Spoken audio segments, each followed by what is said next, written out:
We just spent 3 days this past weekend at PAX Unplugged, a massive tabletop gaming convention held in Philly every year. The expo hall is filled with awesome new games, accessories, collectibles, fun events, and more. In this video, we're going to share with you the 5 favorite things we saw at the convention. Let's get into it.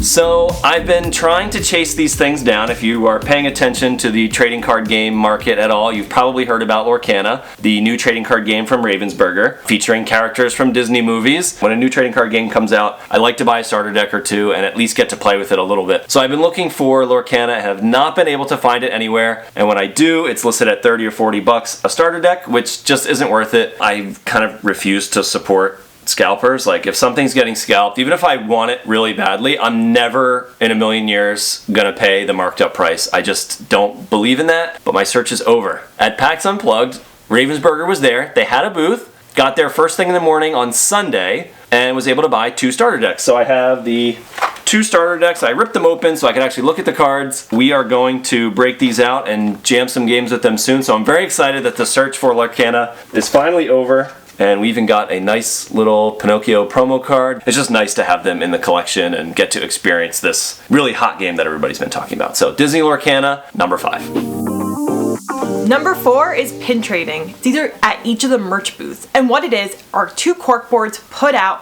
with just all different Penny Arcade pins. And you can go and trade any of your pins for the pins on display. At the merch stations, they usually sell a pack of 4 pins for $30. If there's one pin you love and the other 3 you're like, not really crazy about these, you can walk around and trade them. There are a ton of people with just their books open at tables looking for trades. So even if you wait in line at the merch, then wait in line at the official pin trading station, there's a bunch of other people willing to trade who might have different things. And it's a really great way to be social, and people who are trading pins love talking about pins. So for example, I really wanted this awesome Jace the Mind Sculptor pin, and I couldn't find it available for the official trading. However, someone had it out in their book, and we started talking about the Magic the Gathering pins and why the Elspeth pin looks so different than the art from the Jace pin. I kind of wish I got his name. Shout out to him.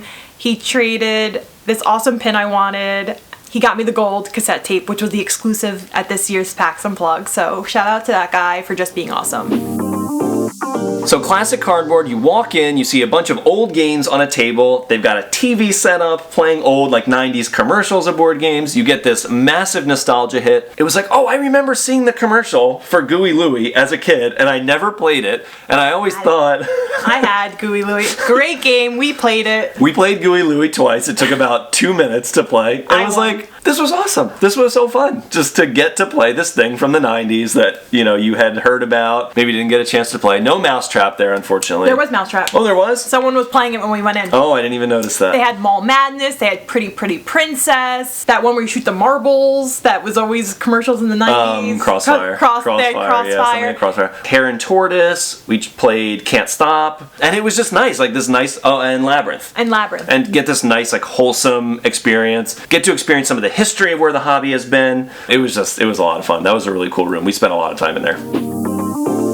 Number 2, the small box revolution. We've been playing heavy games for a very long time since we got into the hobby, but our lifestyle has changed a lot over the past few years. We have kids, we're a little more tired, we don't have as much mental energy to learn big heavy games, we don't have as much time to play these types of games. They tend to have just kind of sat on our shelf for the last few years. But we still have this desire to play games. We still love it. It's our favorite hobby. So we've been looking for these games that can kind of fill that niche for us, where still lots of depth and strategy, but easier to learn, a little bit smaller box. Maybe you can travel with it, bring it to a friend's house a little easier, bring it on a vacation and not have to lug a giant box with you. So 3 publishers that we've really fallen in love with, and I think they were probably the busiest booths at the convention this weekend. Button Shy Games, Oink, and All Play.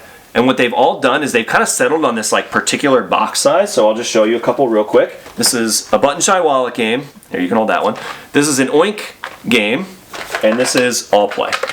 So super small, cute little games, fantastic graphic design, and they managed to squeeze just a ton of value into this tiny little box. Super replayable, but some of them take like a minute or less to teach. And they're awesome. They're so much fun. They're affordable. And that's what I'm calling the small box revolution. And number 1, our favorite thing that we did at PAX was play games with friends. The point of PAX, to me, is to play board games, be with your community, and spend time with people. And that is what we love so much about it. It's great walking the expo hall, it's great trading pins, it's great seeing what's coming out, but you get to sit down and play with people who also love to sit down and play. Whether it's the lending library, classic cardboard, or just going to lunch and seeing someone with this huge game spread out right outside the convention center playing while they're eating. It's just all about the love of board games and playing board games.